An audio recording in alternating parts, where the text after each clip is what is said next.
Salut, bienvenue sur Lambdaman. Je t'ai préparé une petite vidéo pour la rentrée et on va parler de religion aujourd'hui. Oui, je sais que c'est un terrain glissant, mais je tiens à dire que je respecte les croyances de chacun. Et de toute façon, ce manga va plus parler de vengeance.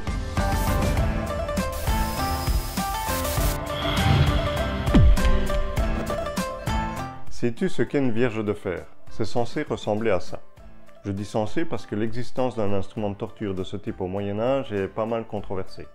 Cependant, oui, il y aurait eu un instrument de ce genre, mais dans l'Antiquité. Ceci dit, connaissant la nature bienveillante de l'homme, l'un n'empêche pas l'autre, à mon avis. Tu vois comme les mangas permettent de s'intéresser à l'histoire, mine de rien? Mais ce détail va nous servir d'introduction et un peu de fil rouge en arrière-plan, très loin derrière. Peut-être parce que l'auteur n'était pas certain lui-même de certains petits détails. Mais il a le mérite de nous faire faire des recherches si on est un minimum curieux. Devant cette toile de fond, on va nous présenter Ella, une petite fille à la logique très tranchée, et qui aurait dû garder ses réflexions pour elle-même. Ses parents, vivant dans une pauvreté extrême, se voient proposer de la vendre, car à première vue, elle pourrait être une menace pour ses frères. Oui, mais non. Qu'est-ce qui lui permet de dire des choses comme ça? Cadre très sympathique, tu vois. Ses parents, pas très enthousiastes à cette idée, vont quand même changer d'avis. Ah bon? Quand ils vont découvrir un piège à rats un peu trop ingénieux et sadique qu'elle aurait mis au point toute seule. Bon, quand tu vois le truc, je comprends qu'on se pose des questions, hein, mais bon, le dialogue, c'est bien aussi, hein. On n'est pas obligé de vendre ses enfants pour la moindre petite bêtise, hein. D'ailleurs, ça leur aurait permis de découvrir quelques petits détails qu'ils n'avaient pas remarqués.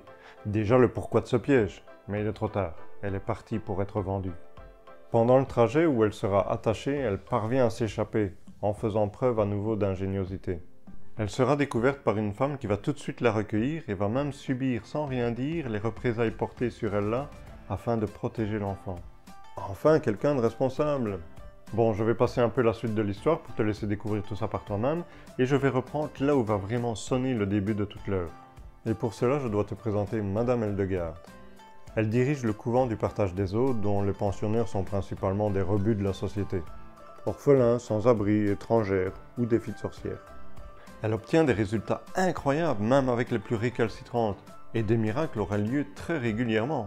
Tu es sûrement en train de faire le lien entre cette femme et notre héroïne en te disant « Ben oui, elle n'est pas vraiment la fille, elle a été adoptée illégalement, donc on va lui prendre. » Non, tu n'y es pas tout à fait.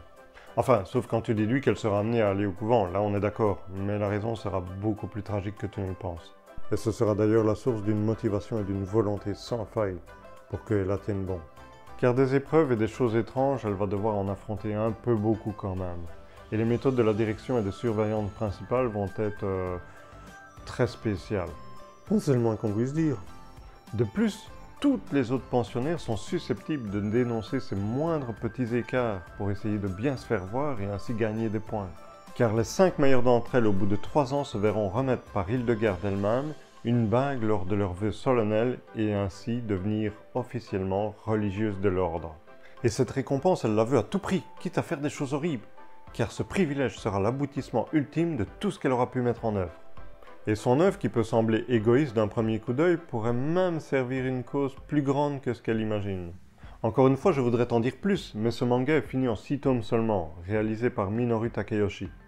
Désolé, pas de photo, comme beaucoup de mangaka féminins, elle doit être timide. Mais elle a été félicitée pour son œuvre par plusieurs autres mangaka comme Hiromu Arakawa. Ah, une photo, ça fait plaisir, hein. Si son nom te dit quelque chose, c'est normal, c'est elle qui a réalisé le très connu Full Metal Alchemist, ou Alchemist, peu importe. Mais elle a aussi réalisé The Heroic Legend of Arslan, qui apparemment n'est pas mal non plus. Mais elle a aussi été félicitée par Makoto Yukimura. Ce nom t'est familier, c'est normal. C'est parce que c'est lui qui a réalisé Planet et Vinland Saga que je t'ai déjà présenté. Le Couvent des Damnés fait partie des mangas que j'ai choisis dans un premier temps pour ses couvertures, parce que je trouve le dessin attirant et accroche le regard. Sans parler de celui de l'héroïne qui donne envie de savoir par quelle épreuve elle est passée pour lui avoir donné un tel regard de feu. C'est Glénat qui nous a permis d'avoir cette pépite que je te recommande franchement.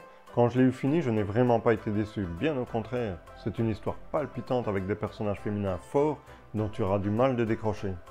Je te mets un lien en description, mais attention, il dévoile un peu du début et du coup tu risques de vouloir connaître la suite.